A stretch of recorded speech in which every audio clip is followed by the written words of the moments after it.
Halo semuanya, selamat datang di kelas Sains Data edisi COVID-19. Saya harap kalian semua menonton video ini di rumah, supaya nggak berpotensi tertular atau menularkan virus corona.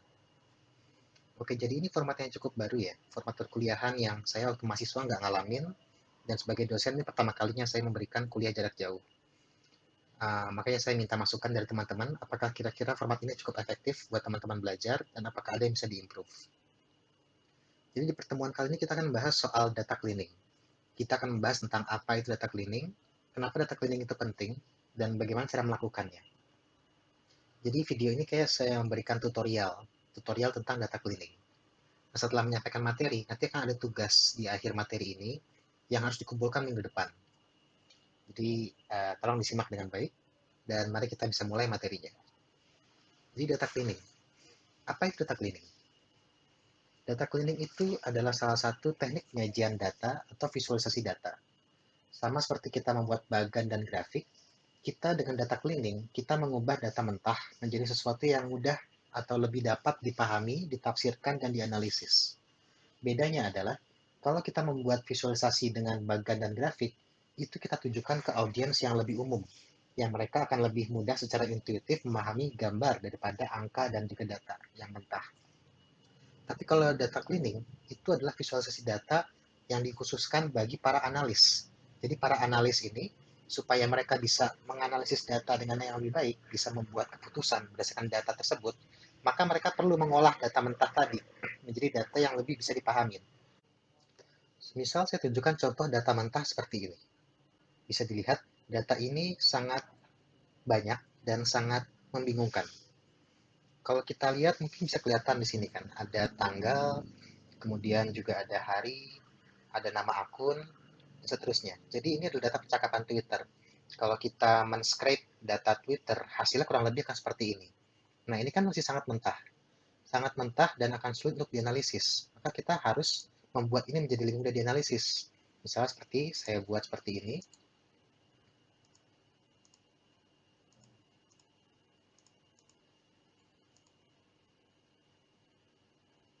Nah, dengan kita ubah seperti tadi ini, kita telah mengclean data yang mentah tadi menjadi format yang lebih mudah dipahami.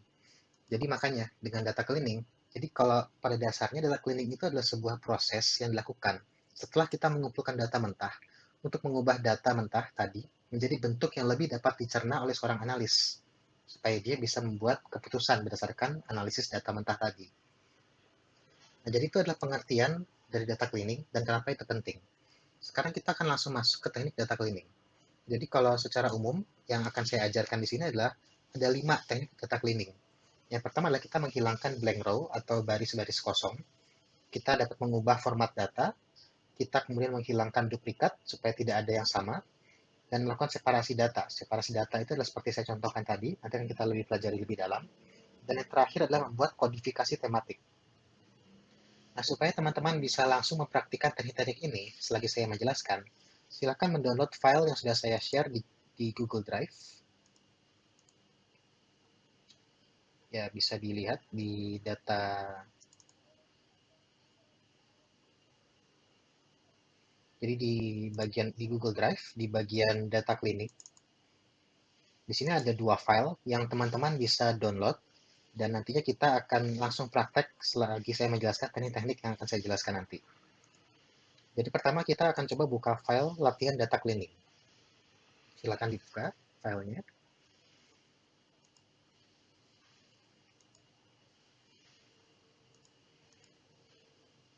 Nah, jadi kalau dilihat di file ini, kita bisa lihat bahwa datanya ini sangat tidak rapi. Ada beberapa row atau baris yang blank, yang kosong. Kemudian formattingnya nggak konsisten, ada yang bold, ada yang italic, ada yang underline, fontnya juga beda-beda.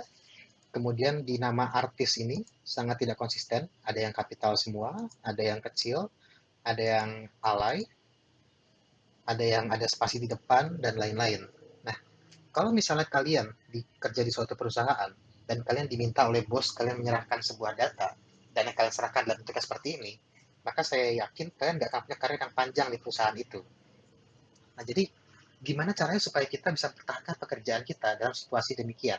Supaya ketika kita diminta memberikan data, mempresentasikan data mentah kepada user kita, kita supaya lebih profesional. Nah, kalian harus perhatikan data ini dan buat tampilannya lebih konsisten. Itu adalah prinsip utama dari data cleaning. Jadi kalau dilihat di data ini, persoalan pertama yang paling kelihatan itu adalah ukuran panjang dari setiap kolomnya ini itu tidak konsisten. Bisa dilihat kan ada yang pendek, ada yang panjang, dan beberapa yang pendek ini dia menutupi nama artisnya, jadi nggak kelihatan. Informasinya nggak bisa dilihat secara intuitif. Nah, supaya bisa kelihatan semua informasi dalam selnya ini, yang perlu kita lakukan adalah kita mendouble klik di garis pemisah antara kolom. Di sini sampai muncul tanda panahnya begini, kita double klik. Maka dia akan secara otomatis menyesuaikan ukurannya, ukuran panjang selnya, supaya dia bisa memperlihatkan semua informasinya. Jadi kita lakukan ini untuk semua kolom, supaya panjangnya rapi dan konsisten.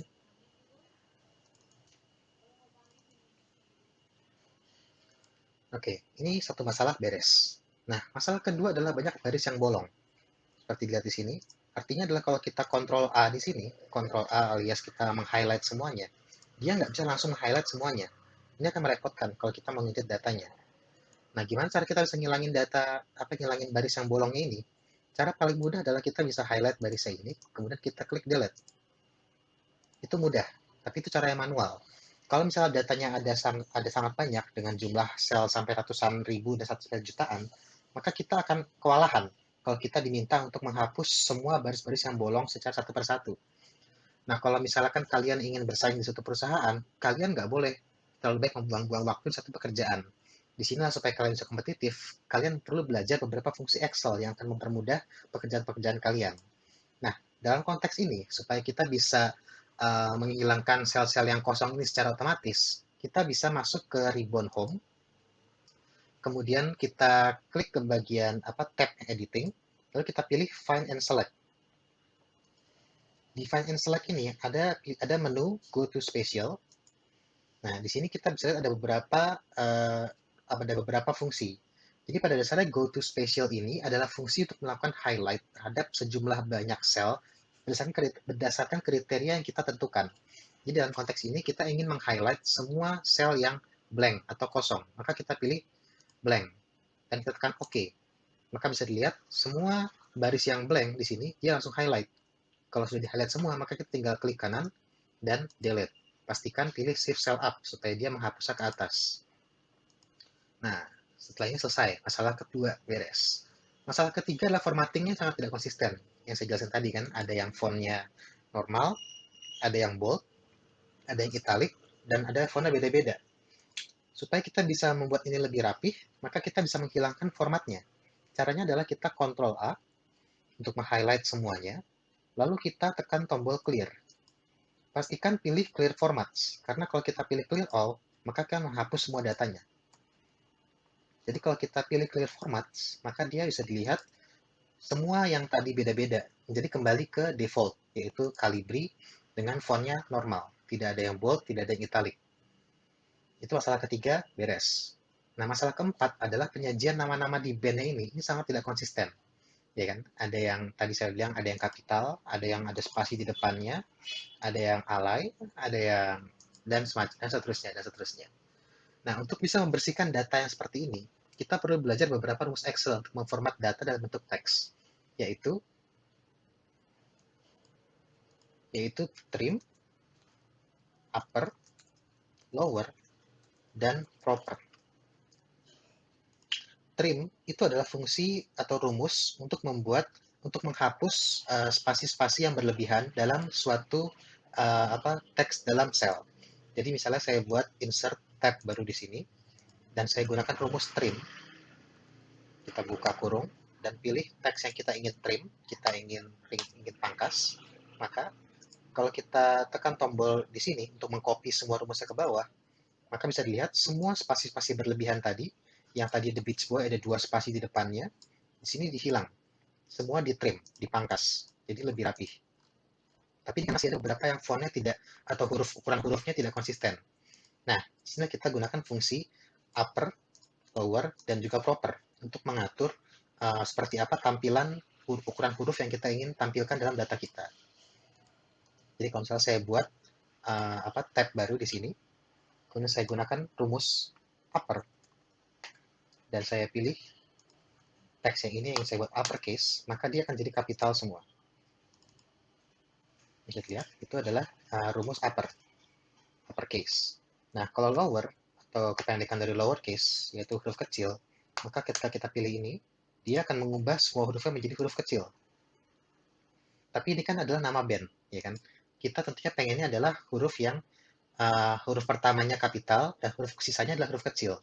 Disitulah kita menggunakan proper, alias ya proper judul, nama, dan seterusnya. Jadi kalau kita buat proper The Beatles, maka bisa dilihat tampilannya adalah The Beatles dengan huruf kapital D-nya yang T-nya besar dan B-nya besar, sisanya kecil. Jadi ini bisa lebih rapih terlihatnya. Nah, tapi kan kalau begini kita jadi punya terlalu banyak kolom ekstra untuk merapikan hanya satu kolom. Supaya kita bisa lebih simple dan lebih cepat, kita bisa menggabungkan dua rumus tadi, proper dan trim. Jadi kita buat proper dengan dalam kurungnya adalah trim dari teks ini. Jadi teks ini dia di trim dulu sebelumnya, setelah di trim dia dibuat proper. Pastikan dalam kurungnya ada dua, karena kita punya dua buka kurung dan ada dua tutup kurung. Itu adalah kunci dari rumus Excel. Jadi kalau kita gabungkan proper dan trim, maka dia akan otomatis dalam satu kolom saja kita sudah bisa merapikan satu kolom ini. Jadi ini bisa kita hapus. Nah, masalah keempat ini beres, tapi belum sepenuhnya. Karena sekarang kita punya dua kolom. Satu kolom dengan data yang belum di cleaning, satu kolom dengan data yang sudah di cleaning. Kita tentunya nggak bisa mempresentasikan ini semua. Kita harus salah satu ditampilkan. Nah, gimana caranya supaya kita bisa meresolve situasi ini? Cara yang paling mudah tentu saja dengan kita meng-highlight satu kolom ini dan kita klik delete. Tapi, terjadi kesalahan. Kenapa ini terjadi error? Ini terjadi error karena di kolom ini kita menggunakan rumus. Suatu rumus yang merefer ke satu kolom yang kita hapus tadi. Jadi ketika kita hapus kolomnya, maka rumus tadi tidak bekerja dan terjadi error. Nah, untuk menghindari error semacam tadi, maka kita bisa punya dua cara. Yang pertama adalah kita highlight seperti ini, kemudian kita pilih hide. Nah, dengan begini, data yang tidak bersih tadi berhasil disembunyikan. Dan data ini yang menggunakan rumus, dia tetap bisa merefer ke satu sel yang kita sembunyikan tadi. Bisa lihat kan ini ada B langsung D, karena C-nya kita hide. Nah, tapi kalau pakai teknik seperti ini kan bermasalah kalau kita mau melakukan pencarian data. Jadi misalkan saya mau mencari The Beatles, find, ya kan, The Beatles, dan saya coba find, hasilnya adalah Excel tidak bisa menemukan datanya. Kenapa? Karena data yang X The Beatles di sini, dia adalah rumus sebenarnya. Dia bukan teks The Beatles. Dia adalah rumus yang hasilnya kebetulan adalah The Beatles. Maka kalau kita membiarkan data seperti ini, itu akan kerepotan nantinya kalau kita serahkan ke orang lain, dan orang yang menganalisis, dia nggak bisa mencari data secara cepat, karena masih rumus. Maka sebaiknya kita coba buat hanya satu aja yang sudah menjadi value seperti ini. Tapi kan kalau misalnya kita coba copy ini, kita pindah ke sini, hasilnya akan berubah. Karena dia tadinya kan merefer ke C2, sekarang sini dia merefer ke B2. Dan yang C2 di sini yang tadi kita refer ke rumus ini, dia sudah tidak ada lagi. Di sini kita pentingnya menggunakan uh, yang namanya paste value. Jadi apa itu paste value? Paste value artinya adalah kita copy dan kita klik kanan di sini dan kita pilih paste. Di sini ada pilihan beberapa jenis paste, ada paste biasa, paste value, paste formula, dan transpose. Nah, kalau kita pilih value, maka yang di paste itu hanyalah hasil dari rumusnya ini. Rumusnya tidak ikut di paste. Jadi kalau kita sudah copy value-nya ke sini, maka kita tidak perlu lagi kolom yang ini. Jadi dengan demikian, yang artis ini yang tadinya sangat kotor tadi sudah berhasil dirapikan. Masalah keempat beres. Nah, masalah kelima adalah angka-angka di sini ini tidak punya operator 1000, tidak punya separator 1000. Artinya adalah kalau kita melihat angka ini misalnya, kita nggak bisa langsung intuitif tahu ini adalah 20 juta, apakah ini 2 juta, atau ini punya 200.000. Jadi supaya kita bisa mempermudah orang yang akan melihat data ini nantinya, kita perlu mengubah angka ini menjadi sesuatu yang lebih mudah dipahami dengan cara memberikan separator. Caranya mudah, kita bisa highlight semua datanya, kemudian pilih di tombol di bagian tab number ini, comma style. Kalau kita pilih, maka dia akan langsung muncul otomatis separatornya. Jadi kita bisa tahu ternyata angka tadi ini adalah 20 juta, bukan 2 juta. Karena sudah ada separatornya. Nah, karena ini adalah data penjualan, maka kita juga perlu menambahkan mata uangnya. Cara yang mudah juga, kita highlight dan kita pilih accounting number format di sini, dan kita pilih mata uang kita inginkan, misalnya rupiah, maka dia akan langsung otomatis muncul rupiah dan juga 0,00 di belakangnya. Bisa juga dolar, tergantung data yang kita gunakan adalah apa.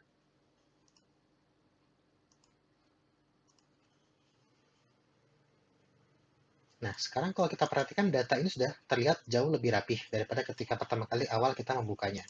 Tapi masih ada beberapa sedikit masalah. Apa kalian lihat masalahnya? Kalau kalian perhatikan di sini, ada dua data yang ternyata dia terinput dua kali. Kind of Blue, artisnya Miles Davis, semua sama persis. Nah, kita tentu saja kalau kita memberikan data ke orang lain, kita nggak mau memberikan data yang ada duplikatnya, karena jadinya nggak representatif. Nah, kalau kita dalam konteks data ini, kita cukup beruntung, karena data duplikatnya berdekatan dan jumlahnya hanya sedikit. Jadi mungkin kita bisa tinggal highlight barisnya dan kita hapus. Tapi bagaimana kalau misalnya kita berurusan dengan big data? Big data dalam artian jumlah selnya atau jumlah row-nya itu bisa mencapai ratusan ribu hingga jutaan. Dan bagaimana kalau misalnya data duplikatnya ada satu yang di bagian paling atas dan satu di bagian paling bawah di angka ratusan ribu tadi. Nah, kalau bagi manusia dengan begitu banyaknya data akan sangat kesulitan untuk kita mengidentifikasi mana yang sama atau mana yang duplikat. Makanya Excel kita mempunyai suatu fungsi yang cukup memudahkan, yaitu di bagian ribbon data di sini kita ada di bagian tab data tools ada satu fungsi yang namanya remove duplicate. Remove duplicate, kalau kita pilih di sini, dia akan menampilkan kolom-kolom yang ingin kita remove duplicate-nya. Jadi kalau defaultnya adalah dia milih semuanya. Artinya adalah di semua kolom ini, kalau ada data yang dia nilainya sama, maka dia akan di-remove. Jadi kalau kita pilih OK, bisa dilihat Excel meremove satu duplicate value, dan sisanya hanya ada 19 yang nggak duplikat. Nah, jadi kalau di fungsi remove duplicate ini, kita bisa menentukan sendiri parameter duplikatnya itu apa. Apakah misalnya kita duplikatnya itu adalah nama band. Jadi kita nggak mau ada nama band yang sama. Jadi kita bisa unselect all dan kita pilih artis. Dengan kita pilih seperti ini, maka yang di remove adalah artis-artis yang namanya sama. Jadi di sini hasilnya adalah semua yang namanya The Beatles hanya tinggal satu. Hanya tinggal satu Bob Dylan, hanya tinggal satu The Rolling Stones, dan seterusnya. Jadi itu adalah fungsi remove duplicate.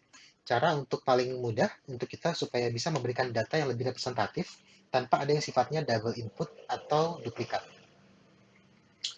Terakhir, setelah kita sudah membersihkan datanya ini, kita bisa memformatnya menjadi tabel yang lebih menarik untuk dilihat.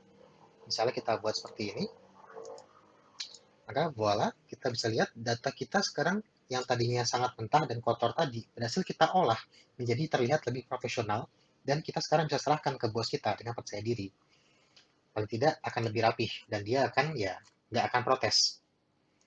Jadi itu adalah pertama untuk data cleaning. Nah, tapi ini adalah data cleaning yang kali ini kita udah dapat data yang sifatnya terpisah. Jadi sudah ada kolom-kolomnya, ada year, album, artis, genre, sudah terpisah semuanya, ya kan? Tapi bagaimana kalau misalnya kita mendapatkan data yang bentuknya seperti ini, seperti tadi saya pertama kali tunjukkan di awal, data scraping.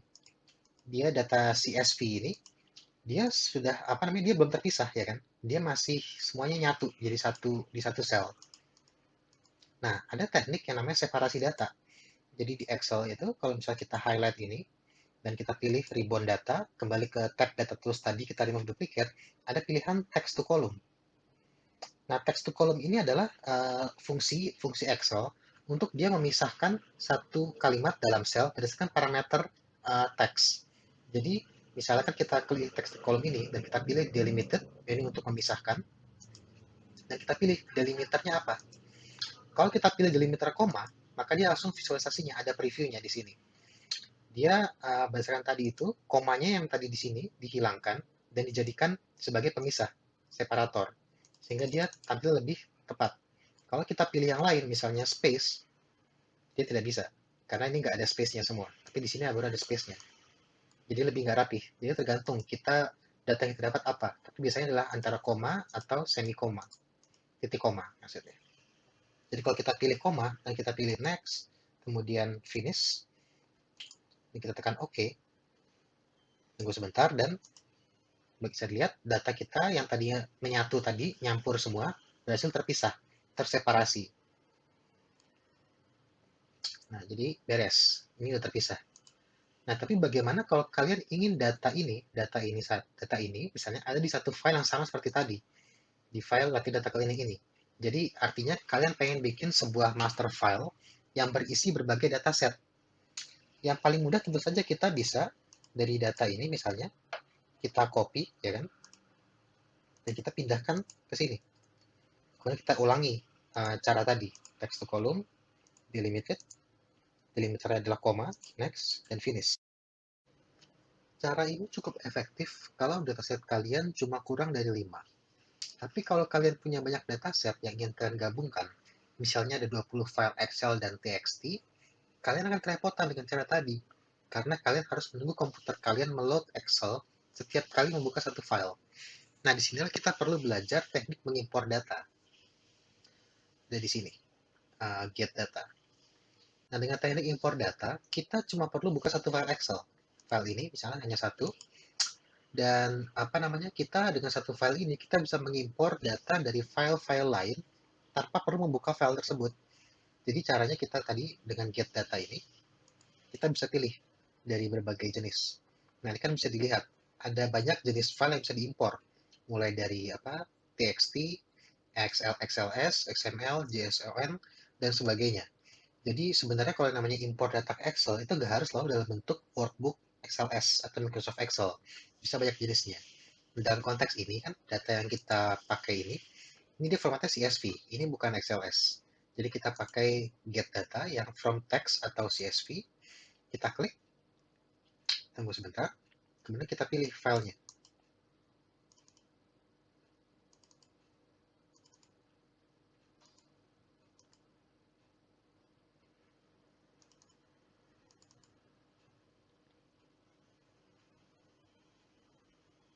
Ya, kita tunggu. Nah, seperti bisa dilihat di sini, dia datanya kalau kita pakai import data, kita nggak perlu lagi menggunakan text to file kita nggak perlu lagi menggunakan transform text to column, karena secara otomatis ketika diimpor, dia Excel langsung tahu bahwa data yang kita impor ini adalah CSV, yang mana CSV itu harus dipisah-pisah datanya. Jadi dia otomatis sudah langsung terpisah seperti ini. Jadi kalau kita tekan tombol load dan kita tunggu sebentar, hasilnya adalah data yang sudah langsung terpisah, tidak lagi tercampur-campur seperti tadi. Nah, tapi bisa sedikit masalah di sini. Kalau bisa dilihat, di sini data yang di bawah kolom ID, dia karena sangat panjang angkanya, jadi dalam Excel dia disingkat dan jadi seperti ini. Nah, ini kan akan sangat menyulitkan kan kalau kita mau baca. Makanya ketika kita mentransform atau kita mengimpor data dari file lain, yang juga kita bisa lakukan adalah kita bisa mentransform data tadi. Jadi kalau kita kembali ke tab ribbon data, kita pilih from text CSV ini, dan kita pilih file yang tadi. Di sini ada pilihan untuk transform data. Transform data artinya adalah data yang ada di sini, yang sudah di preview di sini, kita bisa ubah menjadi format atau bentuk yang lain. Jadi kalau kita klik di transform data di sini, nah Excel akan mengarahkan kita ke window baru. Di sini di window ini kita bisa mengubah format-format tampilan data kita. Kita bisa remove column, kita bisa berbagai jenis advanced editor misalnya split column. Tapi dalam konteks ini yang kita concern kita adalah kita ingin mengubah angka di kolom ini supaya dia bisa nggak seperti ini bentuknya, supaya dia benar-benar full angka. Jadi karena ini kan adalah angka, maka dia disingkat sama Excel, maka kita coba ubah menjadi bukan number. Di sini di pilihan data type, kita ubah dari whole number menjadi text. Dan kita pilih replace current. Nah, hasilnya adalah angka-angkanya ini sekarang bisa tampil seutuhnya. Untuk menyelesaikannya, kita tinggal tekan tombol close and load. Ada di paling kiri. Nah, sempurna. Oke, jadi itu adalah teknik mengimpor data dan bagaimana kita bisa mentransform data yang kita impor. Nah, terakhir adalah teknik yang sebenarnya paling penting dalam konteks data analis, tapi juga paling menjemukan. Itu adalah kodifikasi tematik. Jadi kodifikasi tematik itu maksudnya adalah kita mengubah data teks yang bentuknya paragraf Jadi kalau di data ini, di dataset ini, contohnya adalah data bagian cuitan atau tweet. Ini kan ada sangat banyak kata huruf ya kan di bagian data teks ini. Dan kalau kita memvisualisasikan, tentu akan sangat tidak bisa cukup intuitif karena terlalu banyak kata di sini. Jadi kodifikasi tematik itu adalah kita mencoba mengubah satu data ini yang tadinya ada berbagai kata, kita ubah menjadi satu atau dua kata yang merepresentasikan data ini. Jadi artinya kita membuat sebuah pengelompokan kategorisasi data ini kira-kira akan bisa terrepresentasikan dengan apa. Jadi kan dalam hal ini kita kan mengambil data tentang percakapan di Twitter dalam menyikapi Omnibus Law. Nah, di sini kan ada tiap-tiap orang menyampaikan pendapat yang berbeda-beda. Ada yang dia mengutip pemerintah, ada yang mengatakan bahwa Omnibus meningkatkan ekonomi, ada yang bilang bahwa ini adalah isu perburuhan karena sangat berbahaya bagi buruh, dan seterusnya. Jadi kan kalau sebagai contoh, kita bisa mengelompokkan percakapan tentang Omnibus Law ini menjadi dua tema besar, yaitu isu perburuhan dan isu investasi. Jadi ini cuma contoh. Kalau dalam praktek ya kita bisa lebih banyak lagi temanya, tergantung yang kita temukan. Nah, kalau kita misalnya sudah berhasil mengidentifikasi tema-tema besar yang ingin kita jadikan sebagai pengelompok dari percakapan ini, maka kita hanya perlu menggunakan keyword yang berkaitan dengan setiap tema untuk melakukan kodifikasi tematik. Caranya begini, pertama kita buat kolom tambahan. Mana data tadi? Nah, ini yang kita import kan ya. Nah, kita buat kolom tambahan di sini dengan kita judul misalnya coding. Kita kan pertama tadi ada isunya adalah isu perburuhan. Maka di bagian teks ini kita filter agar dia hanya menampilkan keyword yang berisi kata-kata buruh atau perburuhan. Jadi kita bisa memfilter di sini kan ada tombol panah. Ini adalah tombol untuk filter. Ketika kita klik dan kita pilih text filter dan kita tambahkan yang custom filter, kita bisa pilih di sini contain. Artinya mengandung. Jadi yang mengandung kata buruh or karena buruh kan ada dua, ada buruh, ada pekerja, bisa banyak jenis. Kita tulis pekerja di sini. Nah, artinya adalah yang ditampilkan di sini hanyalah semua yang berkaitan dengan buruh atau pekerja.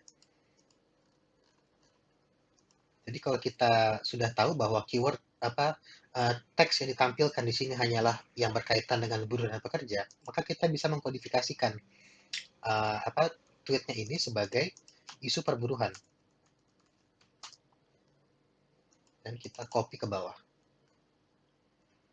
Nah, kemudian kita lakukan hal yang sama juga untuk investasi.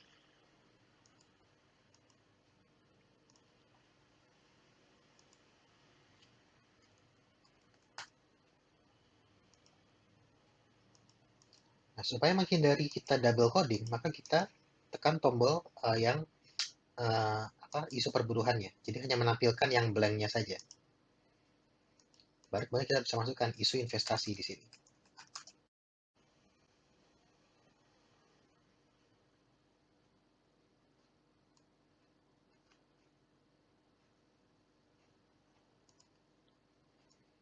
Nah, dengan kita melakukan coding seperti itu, maka kita bisa langsung tahu dari sekian banyak percakapan ini, ada sekitar 951 yang membicarakan soal investasi. Sementara yang membicarakan isu perburuhan, itu ada sebanyak 3022. Jadi dari kita melakukan kodifikasi tematik ini, kita bisa langsung memberikan analisis bahwa ternyata dari sekian banyak percakapan tentang Omnibus Law, hampir atau mayoritas besarnya, large majority-nya itu adalah membicarakan soal isu perburuhan. Sementara yang membicarakan isu investasi hanya sedikit, hanya 951. Jadi itu adalah manfaat atau fungsi dari kodifikasi tematik. Kita bisa mengubah mengolah data dari percakapan yang sangat banyak ini, yang sangat membingungkan kalau kita lihat hanya sekilas, kita ubah menjadi dua atau satu atau dua kata yang bisa merepresentasikan teks-teksnya ini.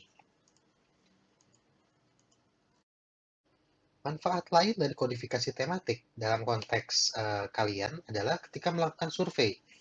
Kan kita kemarin udah belajar tentang pertanyaan yang sifatnya open-ended atau terbuka. Nah, dalam pertanyaan terbuka itu kan orang bisa jawab apapun. Dia bisa menjawab mulai dari cuma 2 sampai 3 kata sampai menjawab sebuah esai, misalnya yang berikan satu esai. Jadi kan sangat bervariasi.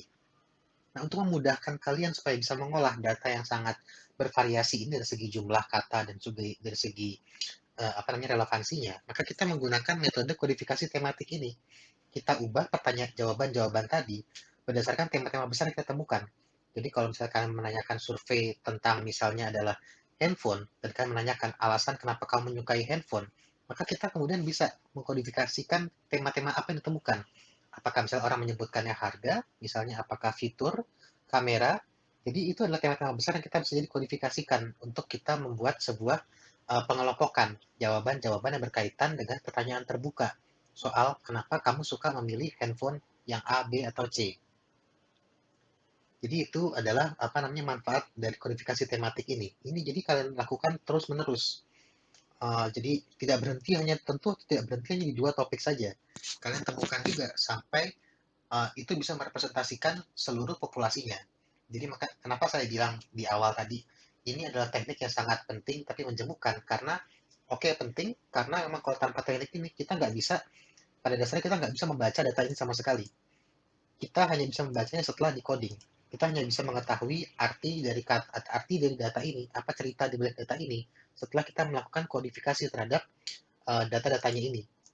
Tapi menjemukan karena ya mau nggak mau kita harus manual. Untuk melakukan hal ini belum ada robot yang bisa melakukan pekerjaan ini karena dia membutuhkan analisis dari manusia untuk mengetahui kira-kira topik ini cocoknya masuk tema apa, dan lebih dari itu adalah untuk mengetahui tema-tema besar apa aja yang ada di di teksnya ini, di keyword semuanya ini. Jadi demikian untuk materi hari ini tentang data cleaning. Untuk jika ada pertanyaan dari teman-teman, silahkan diajukan di Slack, terutama di thread di bawah di bawah video ini. Dan untuk tugasnya ini dikumpulkan minggu depan, sangat sederhana. Kalian cuma perlu memberikan atau mengumpulkan data ini tadi yang sudah di cleaning. Jadi hanya hanya yang tab ini saja, yang nama-nama band ini. Jadi kalian download data yang di G Drive itu, dan kemudian kalian cleaning agar jadi seperti ini dengan mengikuti penjelasan-penjelasan yang saya sampaikan sebelumnya. Ini dikumpulkan di Slack untuk minggu depan. Baik, terima kasih atas partisipasinya dalam perkuliahan jarak jauh yang pertama ini. Semoga teman-teman selalu sehat di rumah dan semoga bisa menyelesaikan tugasnya dengan baik. Jika ada pertanyaan, sekali lagi bisa diajukan langsung di Slack. Terima kasih.